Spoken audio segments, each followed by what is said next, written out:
My name is Brad Brandewie, and I am a user of Rocky Mountain National Park. Most often, I'm there rock climbing. So my name is Ben Bryant, and I'm just a climber in the park. I don't really have any other affiliations with it. My name is Lisa Foster Costadino, and Rocky Mountain National Park and I go way back. I wrote a hiking guide to Rocky Mountain National Park, and I also love and use the park as much as I can for hiking and rock climbing. So, on to our first real question. How do you think the attitude and ethics around climbing have changed in the park over the years? That'd be a good question for you to answer. I don't see a lot of change in the attitudes or ethics in the park.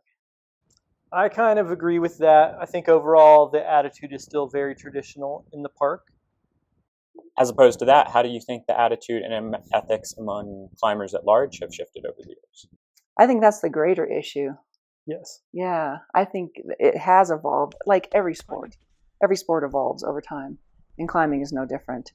And I think the number of gyms have brought up a set of climbers who have grown up only in the gym and or only sport climbing and not out traditional climbing, which is what mostly we have in Rocky Mountain National Park. And I do think that has brought some attitude changes and some ethic changes. Like the difference between outdoor climbing and indoor climbing is completely different. Not completely, but it's a big difference. So, but I think climbing has evolved in a good way over the years in Rocky Mountain National Park. Like we do have more climbers, but I feel like even so, the climbers who do come to Rocky Mountain National Park are good stewards of the land. But then also, like I said, they also don't necessarily know all the things they need to know to climb outside safely. And on the conflicting side of things, Like not fighting, but fighting. a bolt war is when one party puts bolts into a rock that another party thinks they should not. They will then add or remove bolts one after another in retribution. It's in no climber's interest to have bolt wars. The people who are against the bolts are just there to chop them, and the people who are for the bolts are just there to put them in. So, for the last question, if you could change one thing in Rocky Mountain National Park in regards to climbing, what would it be? I heard like a story about the park was trying to ban bouldering because there wasn't any regulations around it. Yeah, no, don't ban climbing. That'd be bad. I would bring into law the Protecting American Rock Climbing Act.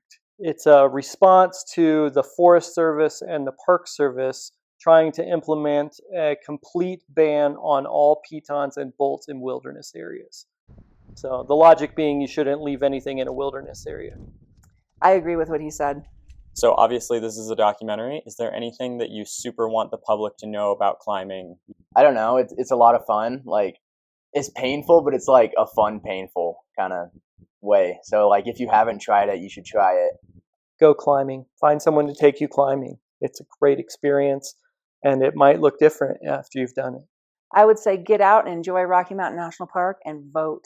Vote to protect our national parks. Vote to protect our public lands because it matters. It matters for me. It matters for you. It matters for our children.